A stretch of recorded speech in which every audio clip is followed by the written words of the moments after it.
How to hire a VA for Amazon FBA. A lot of different steps when it comes to hiring a virtual assistant or whoever.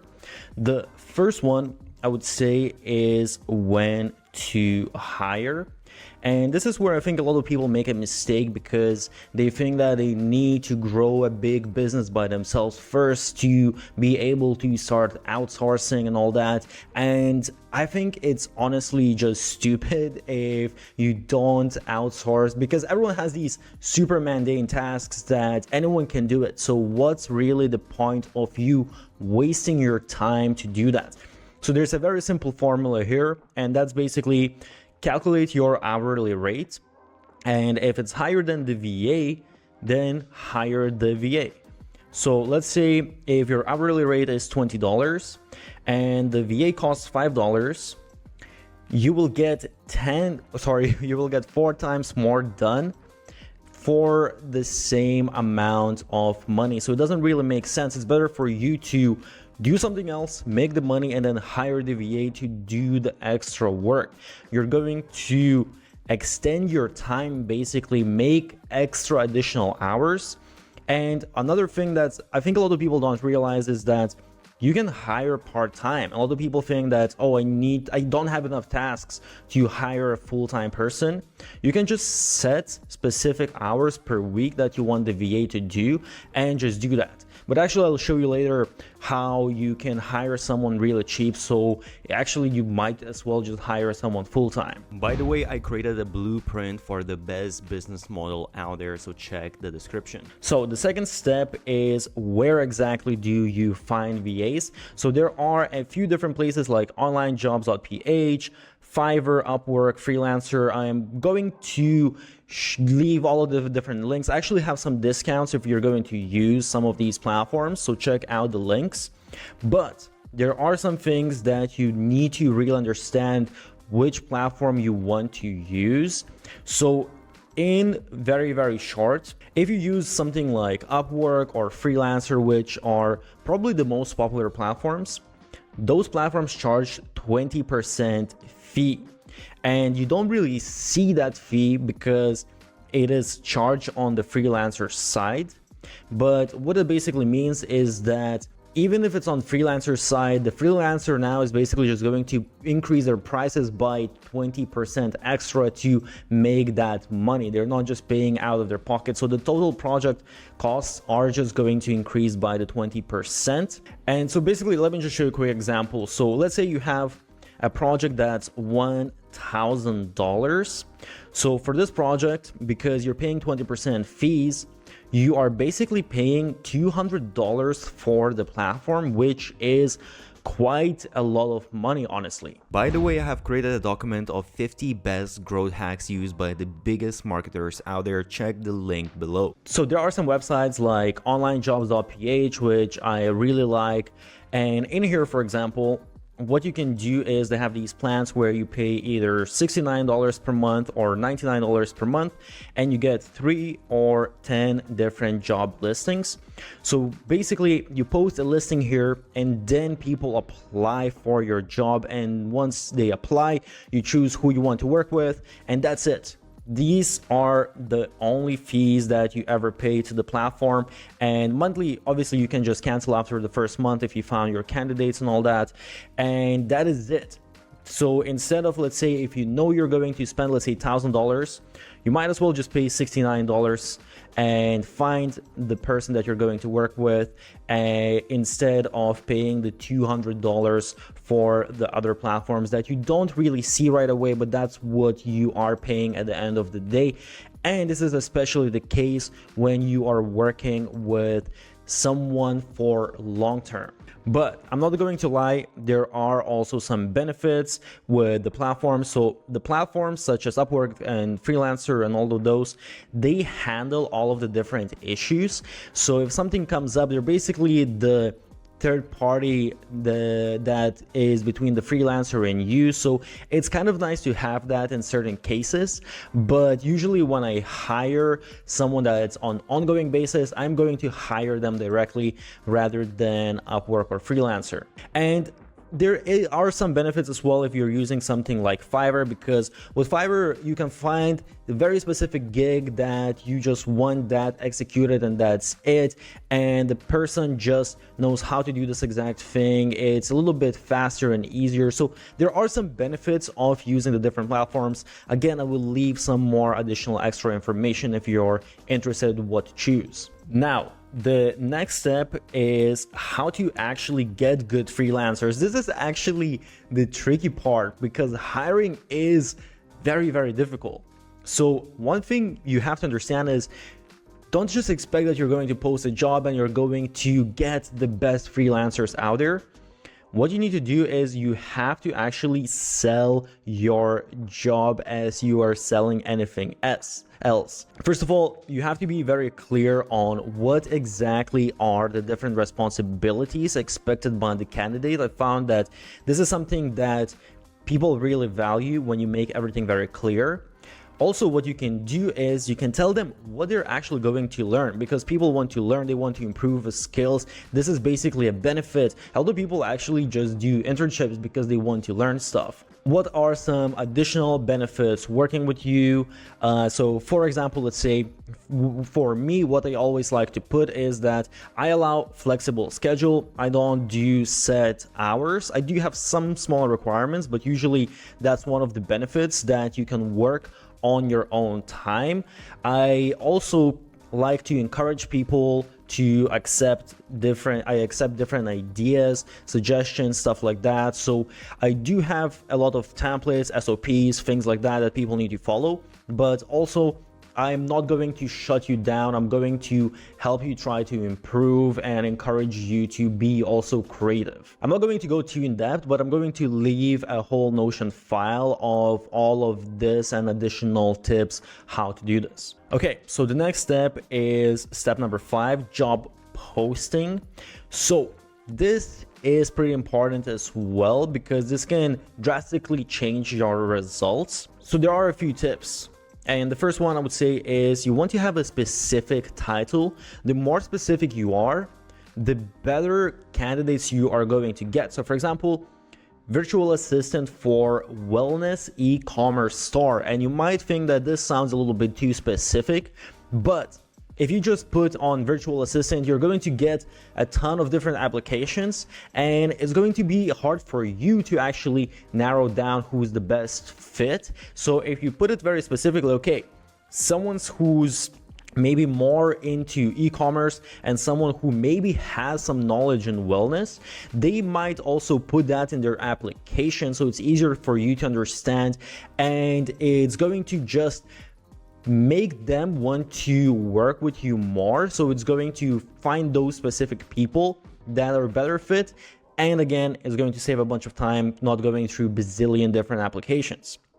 Another little thing that I found is you want to show that you're a growing brand. So perhaps you are a very small business, but if you show that, hey, there is potential, this is growing really fast, that means that they are going to be growing really fast as well. And it also might mean that they might get increase in their salary, promotions, and all of those kind of things. And another thing, what I kind of already mentioned a little bit, is responsibilities versus tasks.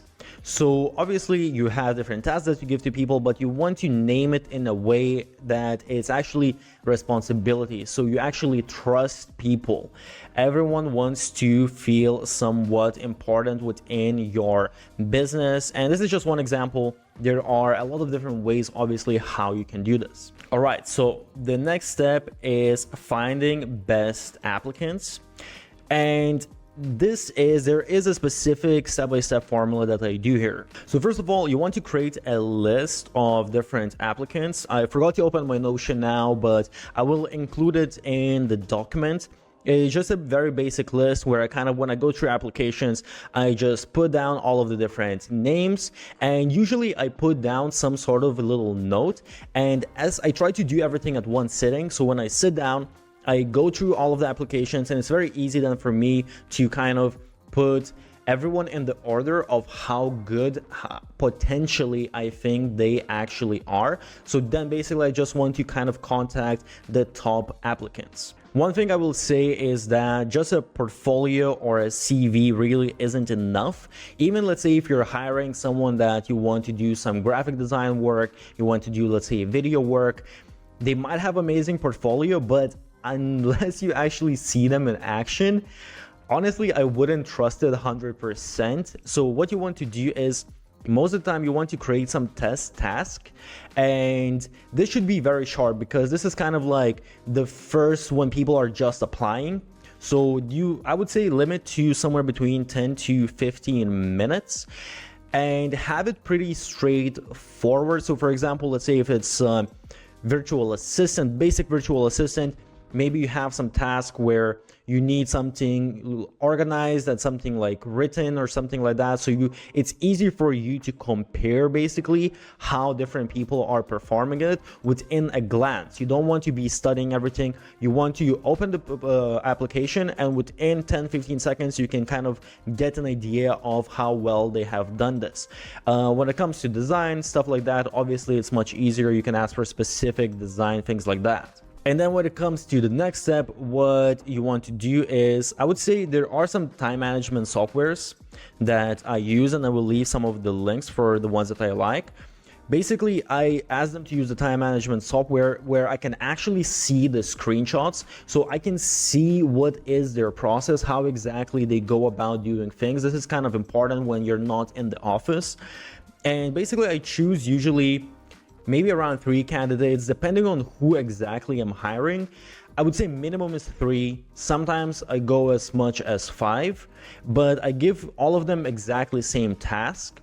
And I just want to compare, okay, how long it took them to complete the task, what was the result, and what was the way that they actually went about doing this task. By the way, I almost forgot, when you are hiring a VA, one little trick as well that I do is I have them fill in a specific form, especially if I'm hiring from online jobs. So I'm not going to go through this whole form, but basically I have all of the different sections that are important for me. And with this, I can then very easily go through all of the different candidates, and I have everything within my database. Again, I will leave how exactly you can get this form and just copy paste it. All right, so let me give you a few tips how to work with your virtual assistant, or anyone that you're outsourcing. So first of all, you want to have some sort of project management software where you have all of your tasks organized. There are a lot of different options. I will leave some of my favorite ones. Another tip that I really like is using TransferWise. And by the way, another tip here is that you can find some templates that are already pre-made, some SOPs, things like that, where basically you have, let's say, if you're using Notion, you have a Notion template or ClickUp, whatever it is. You have a template of already how to work with who your VA, designer, whatever it is. So it makes it a lot easier rather than building it all from scratch. Again, I'll leave some links where you can find that. Another thing that I like to use is Wise. So Wise is basically just money transferring platform, but what it does is, as you can see here, it basically gets you much better conversion rates compared to all of the different banks. I had banks in Europe, in US, and I always found that this had better conversion rates, and also it had much lower transfer fees. So as you can see, it basically shows you exactly what are the fees, and it also shows you the exchange rate guaranteed for the next 14 hours, and you get much better results. So you can actually choose. Usually it's an easy way as well to do transfers. Usually I just use this to transfer money to all of the people that work for me, and at the end of the day I just make it in a way that, okay, you're going to make more money because I'm using Wise, so you get better exchange rates. One thing I realized from experience is that even though I give flexible hours that people can work, they can choose their own schedule, which a lot of people really appreciate. I just said how many hours you need to do per week. One thing I ask them to do is minimum hours a day or a week in this case. So usually I will say, okay, I need you to put in at least like this amount or this amount of work, especially let's say if something urgent comes up, because I have noticed that if you don't have any structure whatsoever, some people struggle with that. So I try to allow flexible schedules, flexible working hours, but I still ask them, okay, I need this specific amount, I need this specific amount. Otherwise, if you kind of just let them, okay, you want to hire someone full-time and they're like, okay, I'm going to do 20 hours this week, 40 hours next week, 60 hours next week to catch up, they might not end up doing that and it might become a little bit of a mess. So I just say, if I hire someone, okay, I want you to do 40 hours a week. I don't care at what times, but that's what I want you to do. And I want you to be available at least 1 hour in case there's something urgent that happens. And what's very important that can help you out a lot is, I would say, having a list of recurring tasks. So especially if you're hiring a virtual assistant, you are going to have some new projects that come up, but as things come up within your own life, sometimes you're going to miss out on assigning new different tasks, and you want to make sure that people always have different work to do. So what I like to do is I have a bunch of different recurring tasks that people can always come back to, and then I'm going to be assigning new tasks as I go. And once they finish the new tasks, if I'm not there, if I'm not able to assign new tasks, they're always able to come back to the recurring tasks. Now, just to give you a few examples of some of the different tasks that you can give to, let's say, a virtual assistant, because I know a lot of people actually struggle of thinking of different things. So online research is number one. Even if you don't think they can do as good of a research, at least they can narrow down things for you, and then you can kind of finish the research. Managing social media. Posting on social media. I don't know why anyone would ever post on social media themselves. I mean, there are some caveats where Instagram can track or Instagram, TikTok can track your location, device stuff, and things like that. I'm not gonna get into this in this video. I'll actually leave some links that you can use. There are some softwares you can use with your virtual assistant that's going to show that they're based in whatever country that you choose. But yeah, managing social media, posting, super easy to outsource this stuff. Sorting out emails, again, narrowing it down, opening, organizing, very easy. Customer support, again, you just kind of over time you pre-make different FAQs, things like that. Data entry, keyword research, cold outreach, a bunch of, again, I'll try and leave another bunch of different example tasks if you want to get some ideas how to save time by outsourcing. And lastly, just to mention some benefits of having a virtual assistant. So honestly, if you want to scale fast, you can't do that just by yourself. You need to hire other people. Also, doing repetitive tasks, I don't know about you, but it absolutely drives me crazy. So you definitely want to outsource those. You can, a lot of times I would say, do a thing once, twice yourself, so you understand how it works and what's maybe the most optimal way, the best way to do it. But after you have done it a couple of times, there's literally no reason for you to do it yourself again. What you want to do is you want to focus on the most important things. So you want to follow basically the 80-20 principle. And most of the time you will be able to outsource 80% of the stuff, even if it's not done as good as you might do it yourself, because that is difficult to find someone that can do it as good. Sometimes you might find someone that does it better, but it's difficult. But most of the stuff that's going to help you to succeed within your business, that's going to be the 20% that you're doing. And 80% is sort of just things that are necessary to be done, but they are not that important. Like, other people can do it. You don't need to execute them. You need to focus on what you are the best in, what other people can't really replace you in. So hope you found this whole thing useful. As I said, I'm going to leave a file of this whole thing and some other tips and all of the different tools that I personally use for outsourcing.